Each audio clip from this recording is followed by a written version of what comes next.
Hello guys, welcome back to the channel and welcome back to Elite Wrestling. तो guys आज इस video के अंदर हम AEW के बहुत ही बड़े और बहुत सारे अपडेट्स के बारे में बात करने वाले हैं, जो कि मेनली इस वीक के डायनामाइट शो के बाद की और फॉरबिडन डोर पे-पर-व्यू के बाद की है। और आज इस वीडियो के अंदर हम जानेंगे कि शेन मैकमैन के AEW के अंदर आने को लेकर और कौन सी इंटरेस्टिंग अपडेट सामने आ रही है, जिसके साथ ही हम जानेंगे कि फॉरबिडन डोर पे-पर-व्यू के बाद फॉरबिडन डोर पे-पर-व्यू से रिलेटेड कौन से छोटे बड़े अपडेट सामने आ रहे हैं। इस वीक डायनामाइट शो पर भी कुछ फॉर्मर WWE सुपरस्टार्स बैकस्टेज मौजूद थे और AEW का नया शो, इन सब चीजों के बारे में आज इस वीडियो के अंदर हम बात करने वाले हैं। तो ये सब बातें जानने के लिए ये वीडियो एकदम आखिर तक जरूर देखना। और गाइज ऐसे ही AEW से रिलेटेड हर एक न्यूज, रूमर और अपडेट और AEW के हर एक शो का रिव्यू पाने के लिए हमारे चैनल को सब्सक्राइब करना मत भूलना। पर अब ज्यादा देर न लगाते हुए चलिए ये वीडियो शुरू करते हैं और सबसे पहले बात करते हैं हाल ही में हुए AEW के फॉरबिडन डोर पे-पर-व्यू की, क्योंकि गाइस फॉरबिडन डोर पे-पर-व्यू के बाद इस शो से रिलेटेड थोड़ी फार फोटोज सामने आए हैं, जहां पर हम देख सकते हैं कि फॉरबिडन डोर पे-पर-व्यू के लिए यहां पर AEW का पूरा अरेना सोल्ड आउट हो चुका है।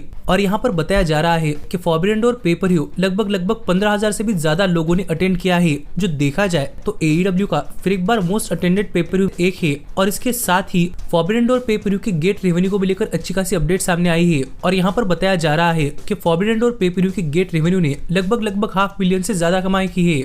यानी कि सिर्फ फॉरबिडन डोर पे-पर-व्यू की टिकट्स बेचकर AEW ने आधे मिलियन से भी ज्यादा पैसे कमाए हैं। जो देखा जाए जो AEW के लिए काफी अच्छी बात है, जिस पर आपका क्या कहना है आप मुझे कमेंट कर बताइए। पर इसके साथ ही फॉरबिडन डोर पे-पर-व्यू के बाद यहाँ पर फॉरबिडन डोर पे-पर-व्यू से रिलेटेड थोड़ी फार इंजरी अपडेट्स भी सामने आ रहे हैं। और गाइज यहाँ पर बताया जा रहा है कि फॉरबिडन डोर पे-पर-व्यू के बाद लियो रश AEW के अंदर काफी बैंग्ड अप है। और यहाँ पर लग रहा है कि शायद लियो रश को आगे चल थोड़ी ऑफ लेगा, लेकिन ऐसी कोई बात नहीं है कि वो इंजर्ड है, वो बिल्कुल ठीक है। पर सिर्फ उनके बॉडी के अंदर थोड़ा फार दर्द है, जो अपडेट लियो रश ने अपने सोशल मीडिया हैंडल्स के ऊपर भी शेयर की है। लेकिन इसके साथ ही फॉरबिडन डोर पे-पर-व्यू पर जो लैडर मैच हुआ है, उस लैडर मैच को लेकर ऐसी अपडेट सामने आ रही है कि AEW आज के बाद से अपनी कंपनी के अंदर किसी भी तरीके का लैडर मैच या फिर किसी भी तरीके का गिमिक मैच करवाने के लिए काफी ज्यादा प्रिकॉशंस लेने वाली है। क्योंकि देखा जाए तो ऐसे मैचेस के अंदर काफी ज्यादा रिस्क होती है और इन मैचेस में इंजरी रिस्क भी काफी ज्यादा होता है।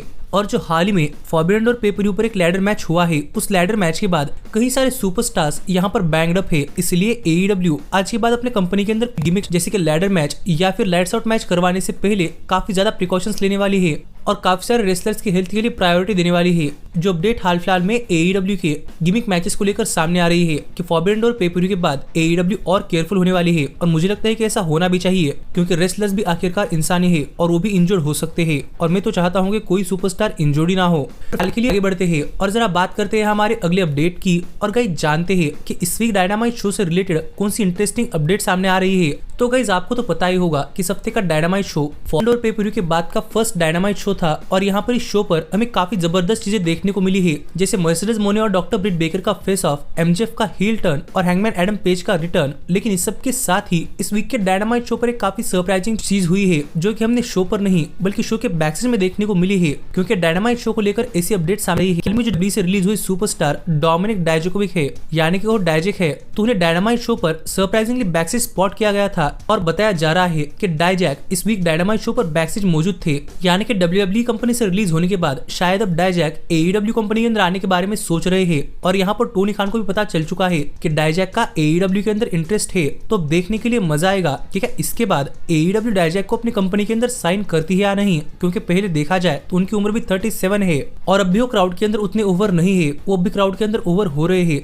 तो मुझे नहीं लगता कि डायजैक के पास रेसलिंग इंडस्ट्री के अंदर ज्यादा टाइम बचा है। तो देखना पड़ेगा कि क्या AEW डायजैक को अपनी कंपनी के अंदर साइन करती है या नहीं। पर आप मुझे कमेंट कर बताइए कि क्या आपको लगता है कि वो AEW के अंदर आ सकते हैं या नहीं। पर फिलहाल के लिए हम आगे बढ़ते हैं और जरा बात करते हैं AEW के नए शो की। तो गाइस आपको तो पता ही होगा कि आजकल AEW अपने कंपनी के अंदर कई सारे नए शोज और पे-पर-व्यूज अनाउंस कर रही है। जैसे कि हमें लास्ट ईयर AEW का वर्ल्ड्स एंड और AEW का रेसल ड्रीम पे-पर-व्यू देखने को मिला था। पर ऐसे ही इस साल का फॉरबिडन डोर पे-पर-व्यू चलने के दौरान AEW ने अपने तरफ से एक और काफी बड़ी अनाउंसमेंट की और यहाँ पर अपने कंपनी के अंदर एक और नया पे-पर-व्यू अनाउंस कर दिया है। और फॉरबिडन डोर पे-पर-व्यू पर हमें एक विनायट देखने को मिला था, जहाँ पर हमने देखा कि AEW अपने कंपनी के अंदर एक और नया पे-पर-व्यू करने वाली है, जिसका नाम है रेसल डायनेस्टी। और गाइज ये सिर्फ अकेले AEW कंपनी का पे पर व्यू नहीं होने वाला, बल्कि ये pay per view AEW, New Japan Pro Wrestling, CMLL, Ring of Honor और स्टारडम इन सभी कंपनियां मिलकर करने वाली है।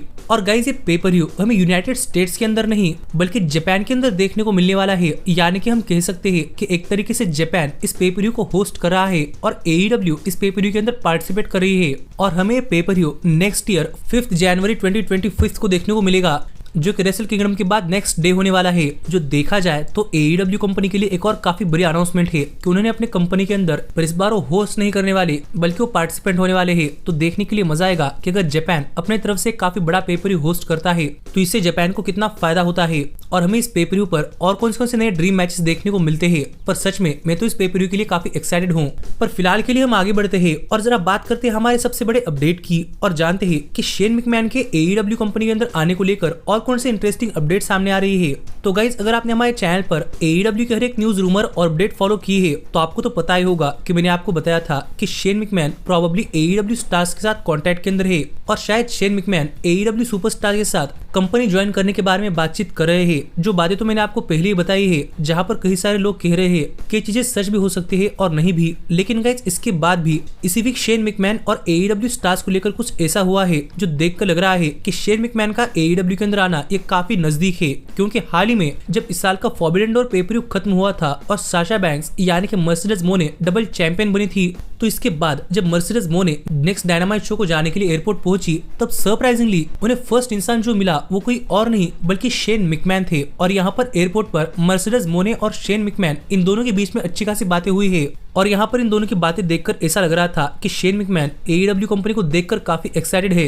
जो तो सिर्फ पहली अपडेट हुई जहाँ पर हमें पता चला कि शेन मैकमैन मर्सिडीज मोने साथ मिले थे और यहाँ पर वो काफी एक्साइटेड भी दिखाई दे रहे थे। पर इसी पर बात करते हुए मर्सिडीज मोने ने भी कहा कि उन्हें लगता है कि यहाँ पर डेस्टिनी शेन मैकमैन को AEW के अंदर बुला रही है, क्योंकि जैसे ही मर्सिडीज मोने चैंपियन बनी वैसे वो WWE सुपरस्टार शेन मैकमैन से मिली। इसलिए मर्सिडीज मोने को लगता है कि डेस्टिनी भी शेन मैकमैन को AEW के अंदर बुला रही है और उन्हें भी देखना है कैसा होता है या नहीं। जो बातें मर्सिडीज मोने ने अपने तरफ से कही है तो देखना पड़ेगा कि क्या ये होता है या नहीं। लेकिन आप मुझे कमेंट कर बताइए कि आपका इस पर क्या कहना है। पर सच में मैं तो शेन मैकमैन को AEW के अंदर देखना चाहता हूँ, लेकिन एज अ परफॉर्मर, ना कि एज अ अथॉरिटी फिगर। और गाइज ऐसे ही AEW से रिलेटेड हर एक न्यूज, रूमर और अपडेट और AEW के हर एक शो का रिव्यू पाने के लिए हमारे चैनल को सब्सक्राइब करना मत भूलना। पर मैं मिलता हूँ आपसे अगली वीडियो के अंदर, पर तब तक stay healthy, stay happy and keep watching elite wrestling.